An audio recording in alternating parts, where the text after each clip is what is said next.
আসসালামু আলাইকুম। কাছে কিংবা দূরে, দেশ বা দেশের বাইরে যে যেখান থেকে আজকের আমার এই রেসিপিটি দেখছেন, আশা করি সবাই ভালো আছেন। টু সন্স মম কিচেনে আজকের এই রেসিপিটি আপনাদের দেখার জন্য আমন্ত্রণ জানাচ্ছি। আজকে আমি আপনাদের তৈরি করে দেখাচ্ছি দুধ পুলি পিঠা। অসম্ভব মজার হয় এই পিঠাটা, ছোট বড় সবাই খুব পছন্দ করবে এইভাবে তৈরি করলে। চুলায় একটি প্যান বসিয়ে 1 চা চামচ ঘি, একটি তেজপাতা, 3 থেকে 4 টুকরো দারচিনি, 3 থেকে 4টি এলাচ, 1.5 কাপ নারকেল কুড়ানো, সব কিছু দিয়ে আমি একটু মিশিয়ে নিচ্ছি। এখন দিয়ে দিচ্ছি পরিমাণ মতো চিনি। আমি এখানে প্রায় 3 টেবিল চামচের মতো চিনি ব্যবহার করেছি। চিনিগুলো দিয়ে একটু মিশিয়ে নিয়ে এখন এখানে দিয়ে দিচ্ছি 1 কাপ ঘন দুধ। আমি এখানে দুধটা জাল করে ঘন করে সরসহ নিয়েছি, সেটা এখন দিয়ে খুব ভালোভাবে মিশিয়ে নিচ্ছি। আর এখানে দিয়ে দিচ্ছি 1 চিমটি পরিমাণ লবণ। আপনারা যারা মিষ্টিতে লবণ খেতে পছন্দ করেন না, তারা স্কিপ করতে পারেন। দুধটা দিয়ে খুব ভালোভাবে মিশিয়ে যখন এরকম একটু বলক চলে আসবে, ওই মুহূর্তে আমি দিয়ে দিচ্ছি 1 চা চামচ চাউলের গুঁড়ো। আমি সামান্য একটু পানির সাথে গুলে নিয়েছি, সেটা এখন দিয়ে দিচ্ছি। এটা দিলে নারকেলের ঘনত্বটা খুব ভালো আসে, খেতেও অনেকটা ভালো লাগে। এটা অবশ্যই দেওয়ার চেষ্টা করবেন। চাউলের গুঁড়াটা দিয়ে কিন্তু অনবরত নাড়তে হবে, নাহলে দলা পেকে যেতে পারে।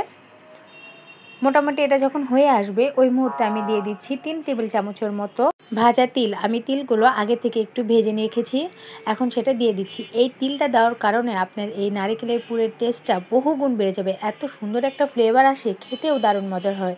আমার তো খুবই ভালো লাগে এবং আমার ফ্যামিলির সবাই খুব পছন্দ করে। অবশ্যই এখানে তিলটা দেওয়ার চেষ্টা করবেন, তাহলে দেখবেন আপনার দুধ পুলি পিঠার টেস্টটা বহুগুণ বেড়ে যাবে। তিলটা দিয়ে অনবরত ভালোভাবে মিশিয়ে আমি একটু ভাজা ভাজা করে নিব। বেশিক্ষণ নাড়তে হবে না, 2 থেকে 3 মিনিট ভেজে নিলেই হয়ে যাবে। আমার এটা হয়ে গেছে, আমি এখন নামিয়ে সাইডে রেখে দিচ্ছি। আমি আপনাদের একটু দেখিয়ে দিচ্ছি এটা কীরকম হয়েছে। আমি এখানে 1.5 কাপ চাউলের গুঁড়া সেদ্ধ করে মথে নিয়েছি। এখান থেকে আমি পুলি পিঠাগুলো বানিয়ে নিয়েছি, আপনাদেরকে আমি দেখাচ্ছি আমি কিভাবে বানাচ্ছি। একদমই ছোট করে লিচি কেটে হাতের সাহায্যে এভাবে বাটির মতো করে আমি একটু গর্ত করে নিয়েছি। চারিদিকে ঘুরিয়ে ঘুরিয়ে গর্ত করে নিয়ে আমি এখানে সেই নারকেলের পুরটা দিয়ে মুখটা বন্ধ করে দিয়েছি। আমি আজকে খুবই সিম্পলভাবেই তৈরি করছি। আমি আজকে কোনো রকম সাজ করছি না, খুবই সিম্পলভাবেই এভাবে জাস্ট খালি পেটটা ভরে মুখটা বন্ধ করে দিচ্ছি। আপনারা চাইলে সাজ করে নিতে পারেন। এইভাবে একে একে আমি সবগুলো পিঠা বানিয়ে নিব। এভাবে ছোট লিচি কেটে হাতের সাহায্যে বাটিগুলো বানিয়ে নিলে বেলাবেলির কোনো ঝামেলা থাকে না। অল্প সময় ঝটপট অনেকগুলো পুলি পিঠা বানিয়ে নেওয়া যায়। আমার প্রায় সবগুলো পুলি পিঠা বানানো হয়ে গেছে, এখন এগুলো রান্না করে নিব।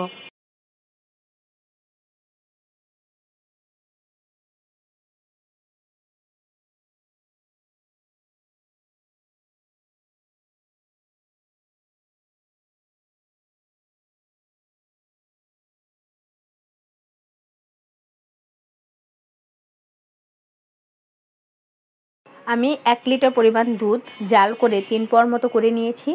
দুধ পুলি পিঠাতে দুধ যত ঘন হবে খেতে কিন্তু ততটাই মজার হয়। আপনারা চাইলে আরেকটু কমিয়ে ঘন করে নিতে পারেন।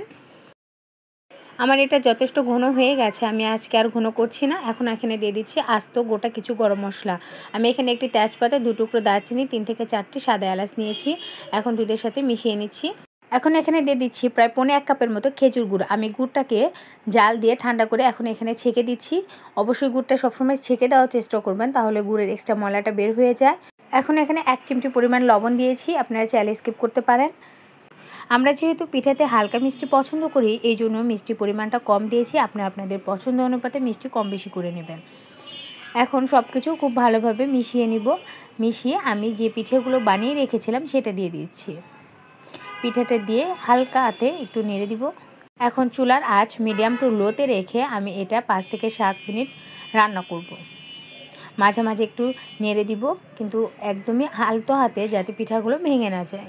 আপনাদের কাছে একটা অনুরোধ, আমার রেসিপিটি ভালো লাগলে অবশ্যই লাইক, কমেন্ট এবং শেয়ার করবেন, আর আমার চ্যানেলটাকে সাবস্ক্রাইব করবেন। আর যারা আমার ফেসবুক পেজ থেকে আমার রেসিপিটি দেখছেন, তাদের কাছে অনুরোধ, আমার রেসিপিটি ভালো লাগলে একটু লাইক, কমেন্ট এবং শেয়ার দিবেন, আর আমার পেজটাকে অবশ্যই একটু ফলো দিয়ে রাখবেন।